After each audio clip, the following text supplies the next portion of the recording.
ಬೆಂಗಳೂರು ಫಕೀರ್ ಲೇಔಟ್ನಲ್ಲಿ ವಾಸಿಸುತ್ತಿರುವ ನಿರಾಶ್ರಿತರಿಗೆ ತಕ್ಷಣ ಪರ್ಯಾಯವಾದ ವ್ಯವಸ್ಥೆಯನ್ನು ಕಲ್ಪಿಸಬೇಕು ಹಾಗೂ ಬಡವರ ಮೇಲೆ ನಡೆಯುತ್ತಿರುವ ಬುಲ್ಡೋಜರ್ ರಾಜಕೀಯವನ್ನು ಖಂಡಿಸಿ social Democratic Party of India Bantwal ವಿಧಾನಸಭಾ ಕ್ಷೇತ್ರ ಸಮಿತಿ ವತಿಯಿಂದ ಇಂದು ಬಿಸಿ ರೋಡ್ ಕೈಕಂಬ ಜಂಕ್ಷನ್ನಲ್ಲಿ ಪ್ರತಿಭಟನೆ ನಡೆಯಿತು.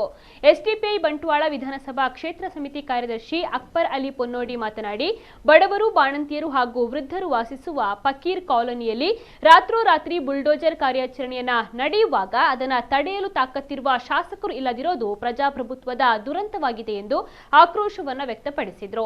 ಪ್ರತಿಭಟನೆಯನ್ನ ಉದ್ದೇಶಿಸಿ ಮಾತನಾಡಿದ ಎಸ್ಡಿಪಿಐ ಮಂಗಳೂರು ಗ್ರಾಮಾಂತರ ಜಿಲ್ಲಾ ಸಮಿತಿ ಸದಸ್ಯ ಅಡ್ವೊಕೇಟ್ ಕಬೀರ್ ಕೆಮ್ಮಾರ, ರಾಜ್ಯ ಸರ್ಕಾರವು ಸರ್ವೋಚ್ಚ ನ್ಯಾಯಾಲಯದ ತೀರ್ಪನ್ನ ಸಂಪೂರ್ಣವಾಗಿ ಉಲ್ಲಂಘಿಸಿದ್ದು, ಇದು ನ್ಯಾಯಾಲಯಕ್ಕೆ ಎಸಗಿದ ಗಂಭೀರವಾದ ಅಪಚಾರವಾಗಿದೆ ಅಂತ ಹೇಳಿದರು. ಇನ್ನು ಎಸ್ಡಿಪಿಐ ಬಂಟ್ವಾಳ ವಿಧಾನಸಭಾ ಕ್ಷೇತ್ರಾಧ್ಯಕ್ಷ ಶಾಹುಲ್ ಹಮೀದ್ ಎಸ್ಎಚ್ ಅವರು ನಿರಾಶ್ರಿತರ ಬದುಕಿನ ಹಕ್ಕನ್ನ ಕಸಿದುಕೊಳ್ಳುವ ಯಾವುದೇ ಕ್ರಮವನ್ನ ಎಸ್ಡಿಪಿಐ ಸಹಿಸುವುದಿಲ್ಲ ಎಂದು ಎಚ್ಚರಿಕೆಯನ್ನ ನೀಡಿದರು. ಇವತ್ತು ಈ ಬಡವರ ಮೇಲೆ ದಾಳಿ ಮಾಡ್ತಾ ಇರುವಂತದ್ದು ಅಥವಾ ಬಡವರ ಮನೆಯನ್ನು ನಾಶ ಮಾಡ್ತಾ ಇರುವಂತದ್ದು ಇಲ್ಲಿರುವಂತಹ ಎಂಎಲ್ಎಗಳು, ಇಲ್ಲಿರುವ ಮುಖ್ಯಮಂತ್ರಿಗಳು, ಇಲ್ಲಿರುವ ಕಂದಾಯ ಸಚಿವರು. ಆ ಸಂದರ್ಭದಲ್ಲಿ ಅಲ್ಲಿ ನಾಯಕನಾಗಿ ಫಿಲ್ಮ್ ಅಲ್ಲಿರುವಂತಹ ಹೀರೋ ಯಾವ ರೀತಿ ಕೆಲಸ ಮಾಡ್ತಾ ಇದ್ದಾನ, ಅದೇ ರೀತಿ ಇವತ್ತು social Democratic Party of India ಕರ್ನಾಟಕದ ಜನತೆಗೆ ಒಂದು ಹೀರೋ ಆಗಿ ಹೀರೋನ ಸ್ಥಾನದಲ್ಲಿ ನಿಂತ್ಕೊಂಡು ಇವತ್ತು ಕೆಲಸ ಮಾಡ್ತಾ ಇದೆ.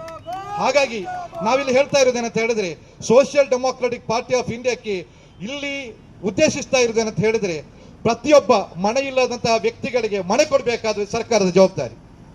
ಸರ್ಕಾರ ಅಲ್ಲಿರುವ ನಿರಾಶ್ರಿತರ ಶಿಬಿರದ ಮೇಲೆ ದಾಳಿ ಮಾಡ್ತಾರಂತಾದ್ರೆ, ಅಥವಾ ಫಕೀರ್ ಲೇಔಟ್ನ ನಿರಾಶ್ರಿತರ ಮೇಲೆ ದಾಳಿ ಮಾಡ್ತಾರಂತಾದ್ರೆ, ಖಂಡಿತವಾಗಿಯೂ ಅದಕ್ಕೆ ಪರ್ಯಾಯವಾದಂತಹ ವ್ಯವಸ್ಥೆಯನ್ನ ತೋರಿಸಿಕೊಟ್ಟಾಗಿದೆ. ಅವರೇನು ಮಾಡಬೇಕಾದದ್ದು, ಅಲ್ಲಿ ಆ ಲೇಔಟ್ ಅನ್ನು ಖಾಲಿ ಮಾಡಬೇಕಾದದ್ದು.